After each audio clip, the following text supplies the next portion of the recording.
So hey everyone, I thought I would record a bit of a flip through of how I do the mossy coloured walls that you may have seen in my Zemjala Snova book.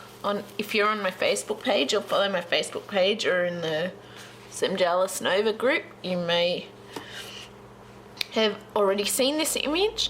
I thought I would just zoom in a bit. Excuse me, and just refocus it. You may have seen my mossy walls here. I thought I would do a bit of a colouring tutorial on how I do that with what I've got left over on this side and a bit of mossy walls I'm thinking up in these top pillar bits here. I thought I would share a bit of how exactly I do that. But first, I'll put these back. I wanted to show you, I got a couple more colouring books just from my local reject shop, which I will zoom out to show again.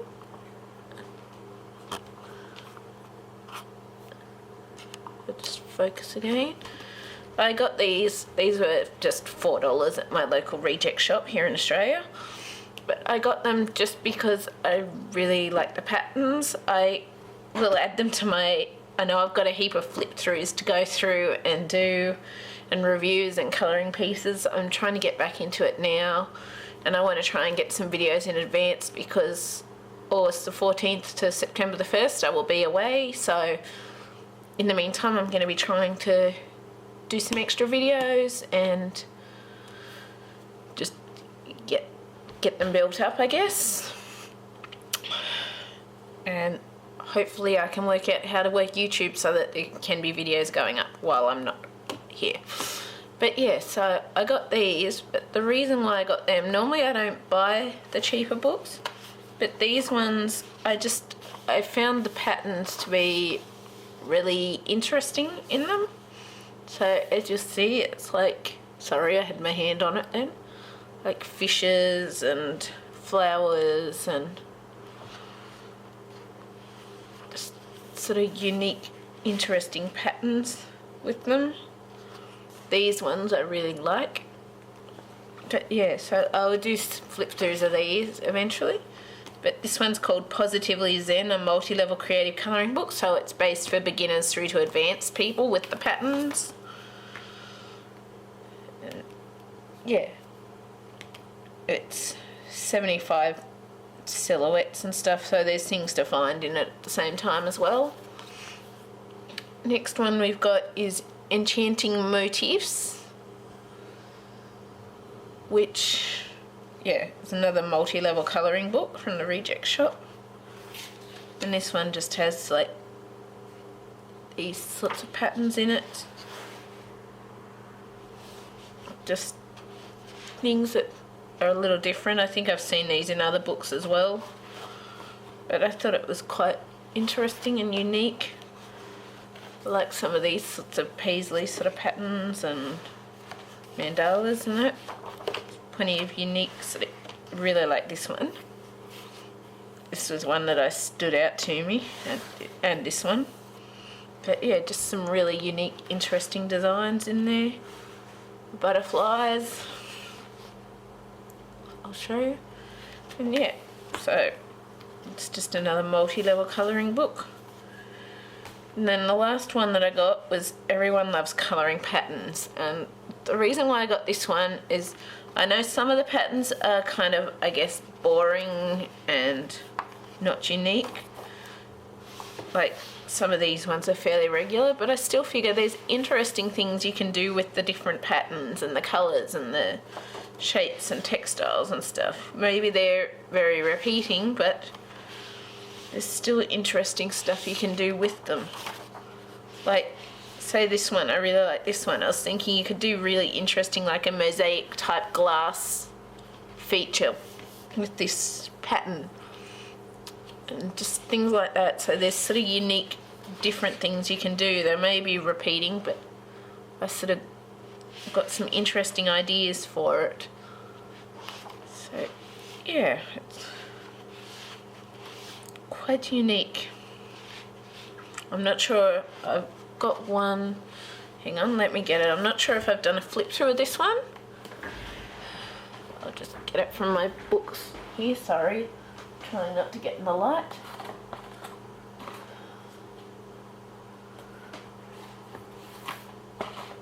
I think I have done a flip through for this one.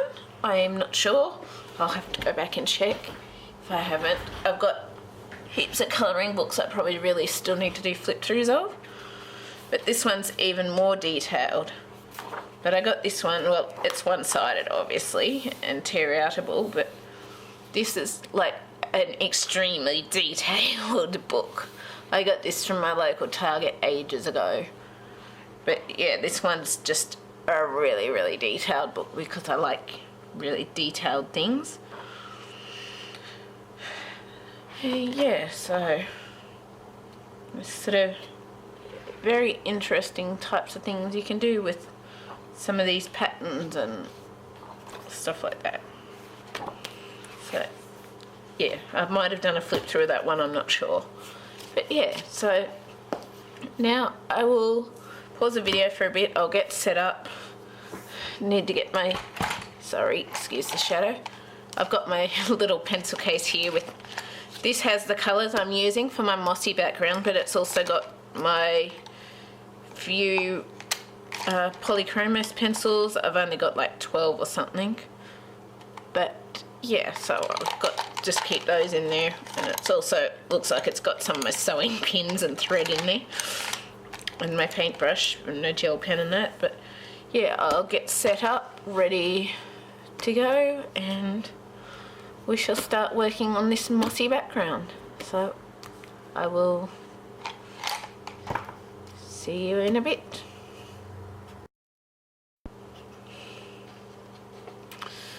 So we're back.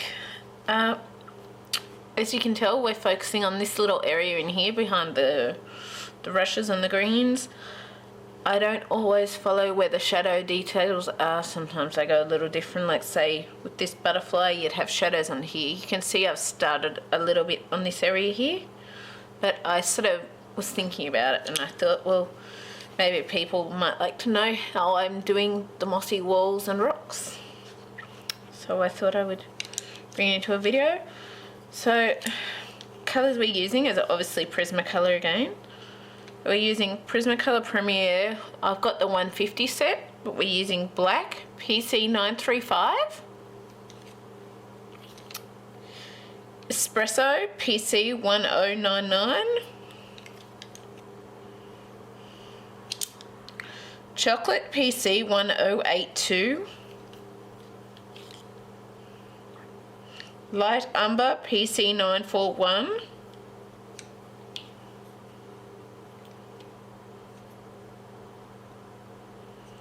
Olive Green PC911, Dark Green PC908, and those two are just sort of more detail colours, creating a few more darker greens in the thing.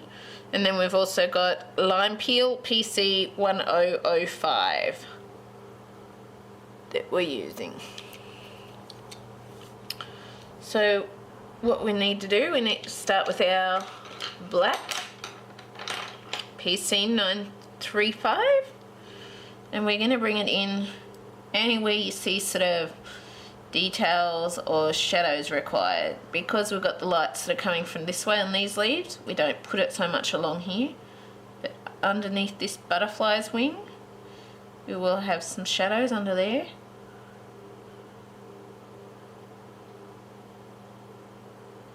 This pencil like to go blunt quickly, but I don't always sharpen them quite as often as maybe I should, just because of the cost of them, as I think I've said in the past.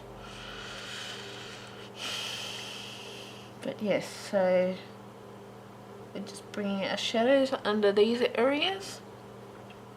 Anywhere you see like the lines for the brick, bring shadows in there, little dots, just to bring some shadows in down through those areas.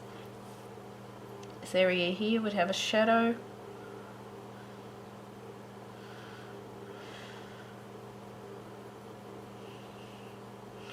Oh, I forgot to mention too, I do have paper behind this so that the ink from other images doesn't rub off on other images. Yeah, you want to see these dots here, doing some shadows in those spots.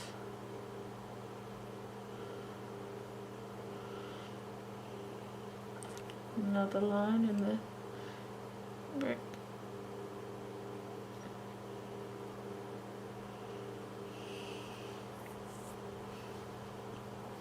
And sometimes, as you'll see I'm doing here, I might add in some other shadows or some other cracks in the walls if I want the walls to be more cracked or detailed.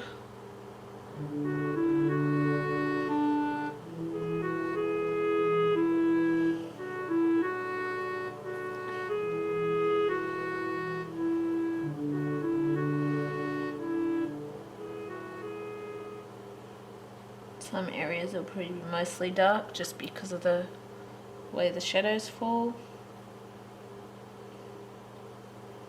Like this area. A few others.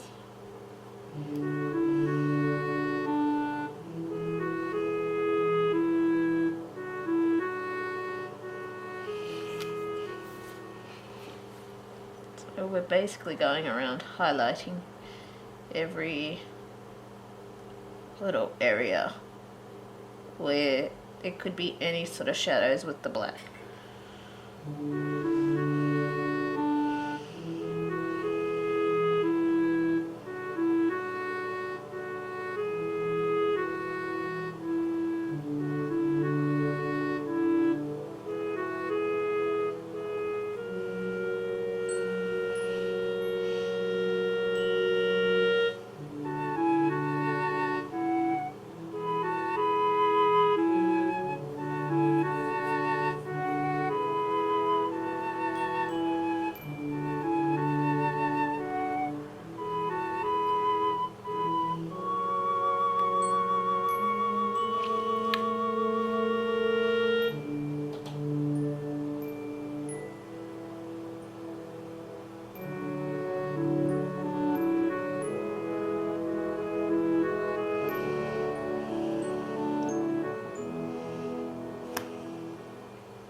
Shadows down there, we'll put the shadows in there.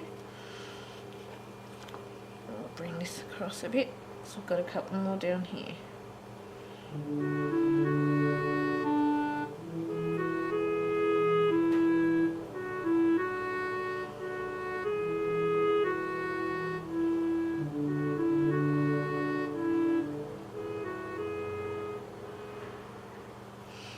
And then what we need to do, once we've got our initial dark shadows down, which I've missed a couple up here, excuse me, sorry for that. We do have black moth antenna wings.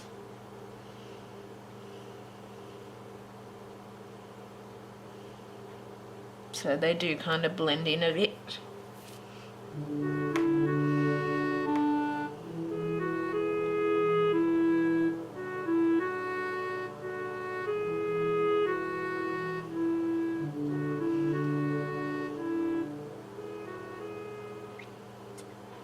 Sorry, just fixing up these bits before we continue on to the next part.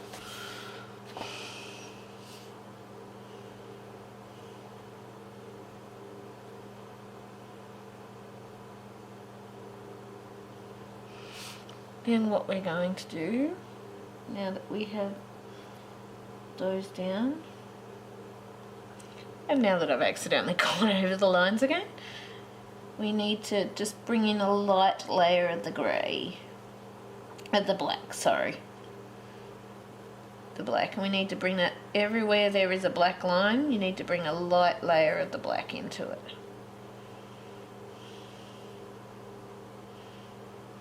Because this will help with bringing in our next colour layers.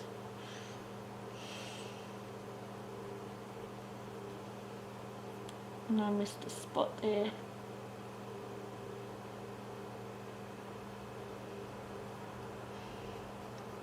left it here. So you need light, sort of black shading areas over these spots.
The reason why I went black on the butterfly antennas was because I started going accidentally over it with other colours, but now I realise it kind of unfortunately makes the butterfly antennas blend in with the background a bit, I guess, as you can see. Sorry, try see over here.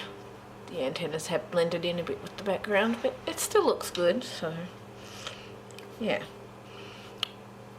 But yes, once you've done your light shade of black on those colours, what we want to do is bring in our Espresso PC1099, and we want to bring that completely over those colours too.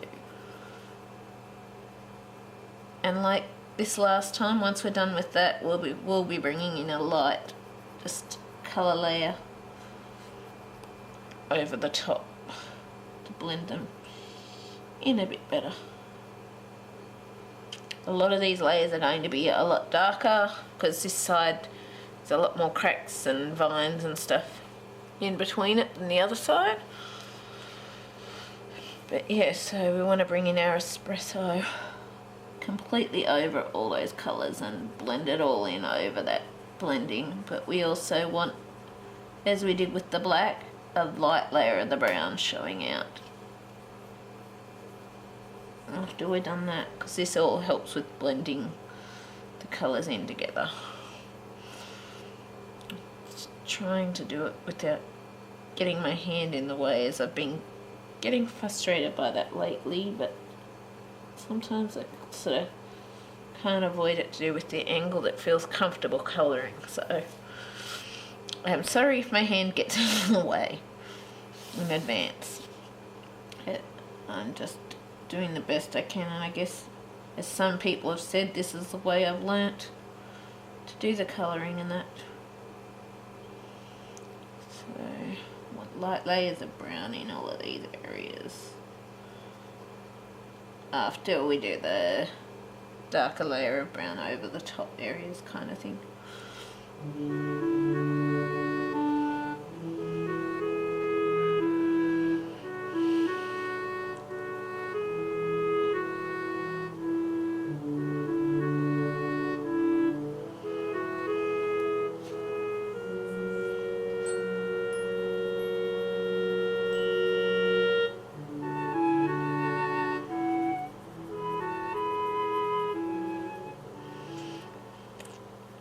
I'll say this again though, I know some people have been asking how I do my colour choices.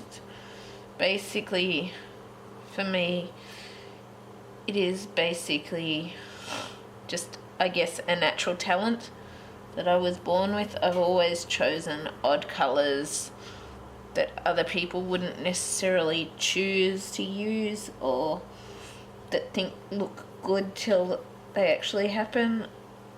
It's more, I just follow my gut feeling as to what colours I like. I don't have a specific training or anything to do with colour choices or colour combos. It all just comes naturally to me. So when people kind of ask how I choose my colours and that, it's kind of, I guess, a little awkward for me to answer, because for me it just comes naturally. I just have this feeling in my heart as to what colours would look nice with what, and that is kind of what I follow. I don't have any specific ways of saying it other than just, I guess, try things out of the ordinary. If you're wanting to do a different colour combo, just maybe try matching a couple of colours you wouldn't normally match together or use together, because sometimes, as I do naturally, those colour combos actually work out really nicely together, and you may be surprised by the way the colour combos have come out or worked out. That is about all the advice I can give, is just keep trying and playing, and maybe test colours that you wouldn't normally put together. Like if you say normally you'd put all blues together, try adding in some purple or pinks or oranges or stuff that just isn't the usual to what you do. Throw caution to the wind and try doing colour combos that maybe do make you uncomfortable, but that allow you to just see and try and test and see if you like the different colour combos, or what types of colour combos you like, if there is some usual unique colour combo you like that you wouldn't normally use.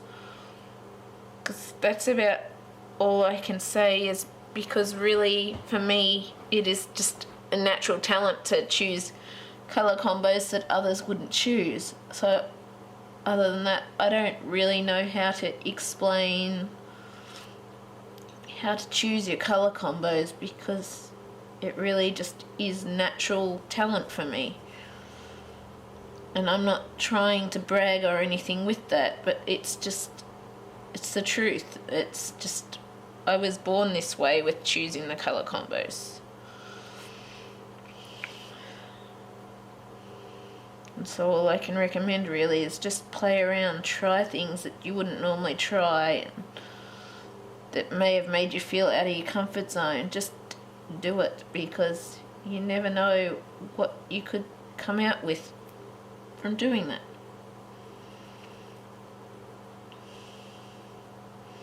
It's just my advice anyway, or what I would do if someone told me to do that, and if I didn't have natural talent with the colours and stuff. So we're just shading in our last few bits with the darker brown, and we've been doing our lighter brown on top as well as we've been going.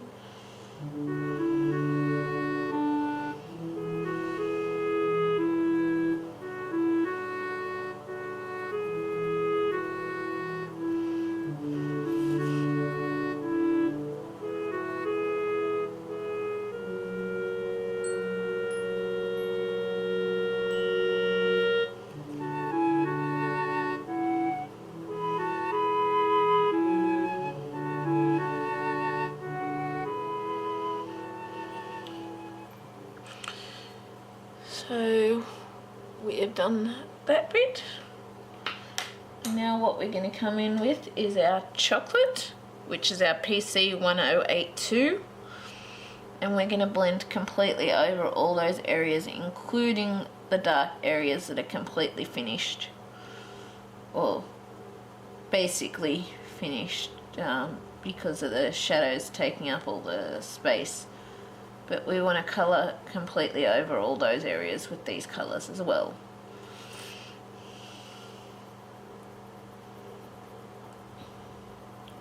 And then in the areas where there is a bit of space, we want to leave just light colour tones in those areas too.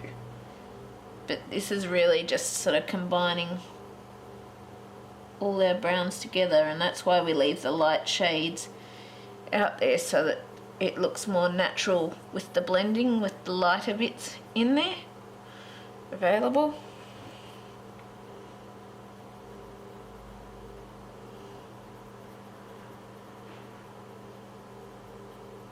It allows you to really bring some colour and depth into your image as well.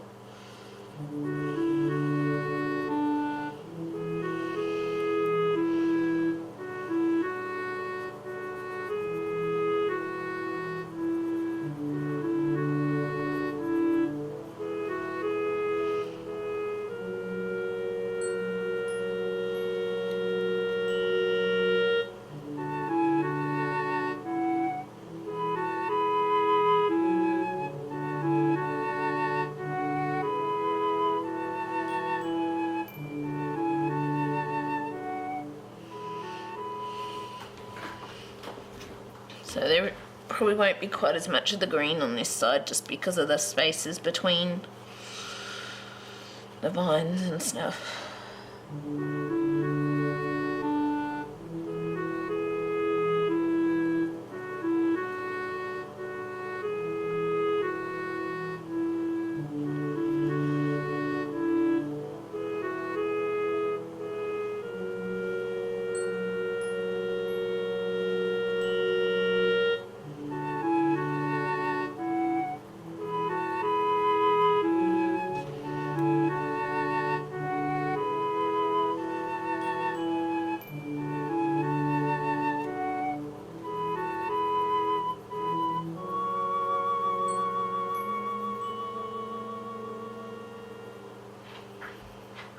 As you'll notice, our black is really, I don't know if you can tell with the way the light is, but our black is really deepening up the areas where the gaps would be in the pillars, or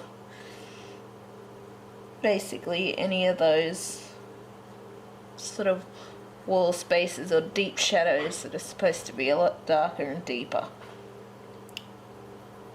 And that's basically deepening those areas up.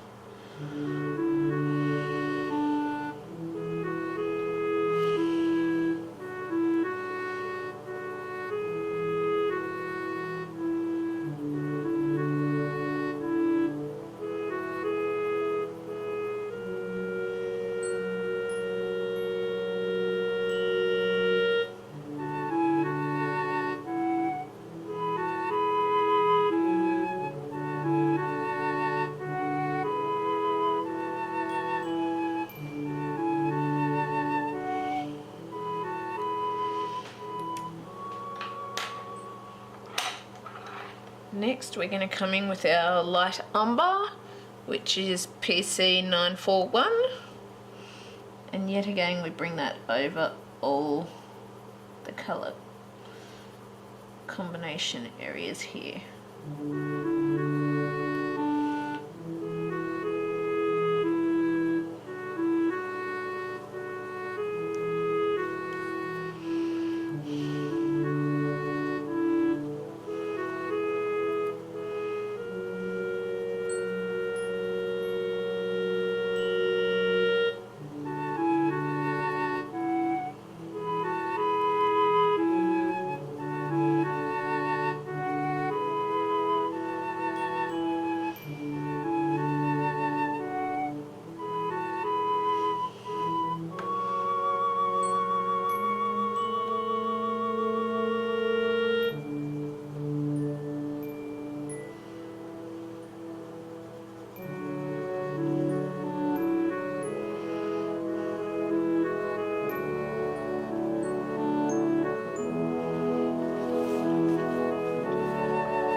as you'll notice, this last brown, yes, it is taking up a lot of the areas, but we aren't meant to have a lot of green anyway because it's meant to be a bit of moss peeping out every here and then. And we're also still going to go over pretty much every colour with our green anyway. And now we're going to go in with our Limepeel, which is PC1005. And we do that still over every colour. And this is probably going to be the only area it'll really show up in right now, but we do that, basically layer it over every area in the thing, because sometimes a bit of it still shines through somewhere where you least expect it.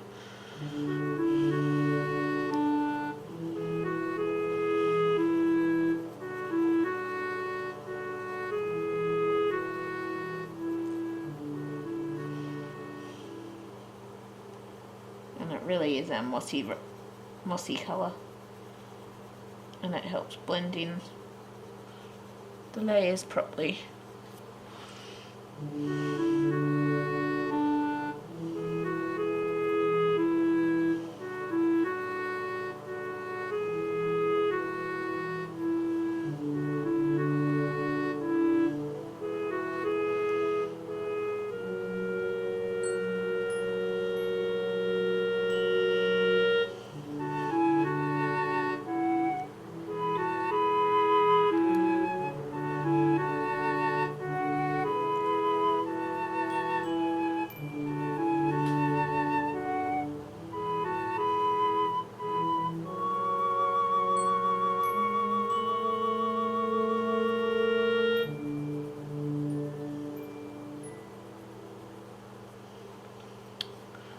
And now what we're going to do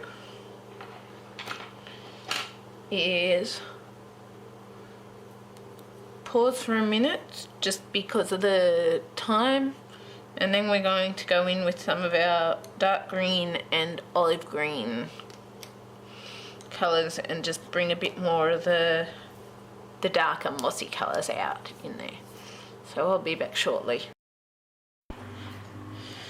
Okay, so I'm back. I don't know if you can see it, but see just in this area here, I'll see if I can zoom in even closer and just check it's focused. But you will see here, see how I've got these areas of sort of darker greens and that added in through the area. That's what we're going to go and add in over in this section bit here, which I will just leave it zoomed in this time. I just left it zoomed out a bit more so you can make sure to see it. Now you can see it up closer.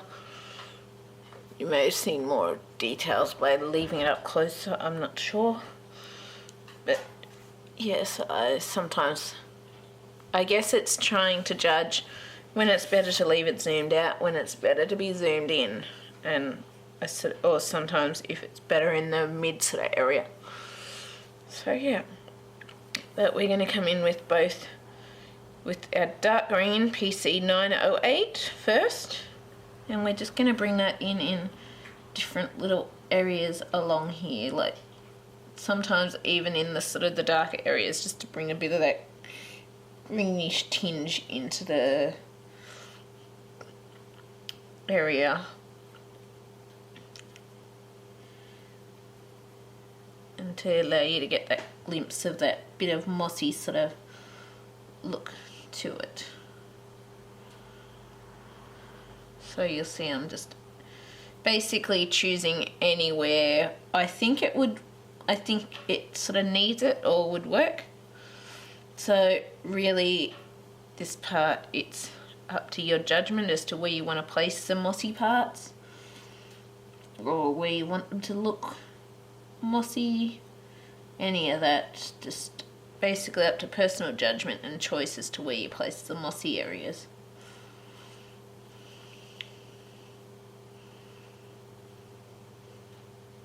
I basically just place it wherever I think's needed.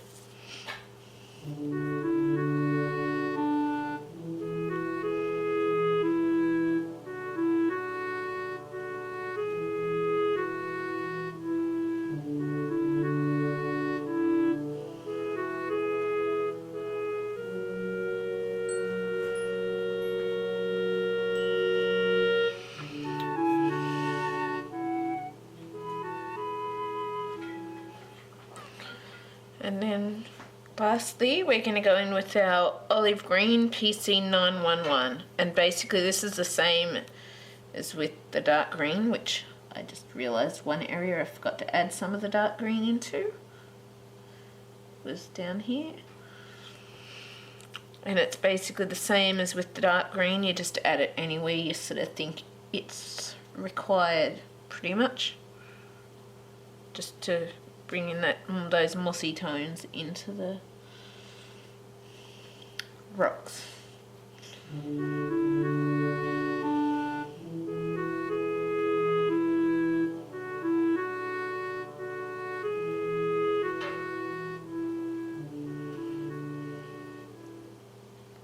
So it's basically your choice of judgment as to where you want the mossy bits. The green moss.